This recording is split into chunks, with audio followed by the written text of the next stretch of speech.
আসসালামু আলাইকুম প্রিয় দর্শক বন্ধুরা, আপনারা কেমন আছেন? আশা করি ভালো আছেন। তো আজকে আমি এমন একজন লোকের বাড়িতে আইছি যারা একদিন কাম না করলে খাইতে পারে না, যার আর্থিক অবস্থা বিরাটই খারাপ।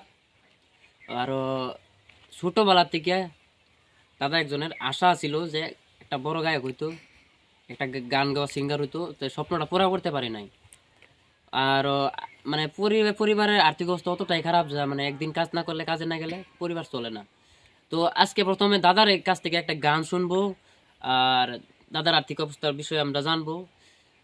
তো দাদা, আপনি প্রথমে একটা গান গান। আপনি প্রথমে কি গাইবেন? একটা গান গান, তারপর আপনাদের সাথে আমি আলোচনা করতেছি। ঠিক আছে, একটা গান গাইবো। এই গানটা আপনাদের ভালো লাগে তো আপনারা লাইক শেয়ার করেন,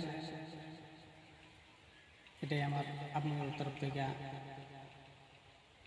আমার তরফ থেকে আপনাদের আমি ধন্যবাদ জানাই।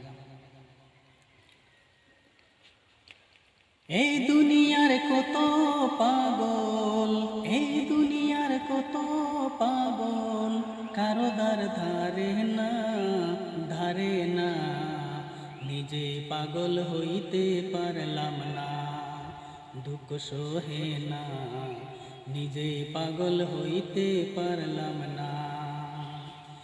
এই দুনিয়ার সবাই পাগল, এই দুনিয়ার সবাই পাগল, কারো ধারে না, ধারে না, নিজে পাগল হইতে পারলাম না, দুঃখ সহে না, নিজে পাগল হইতে পারলাম না।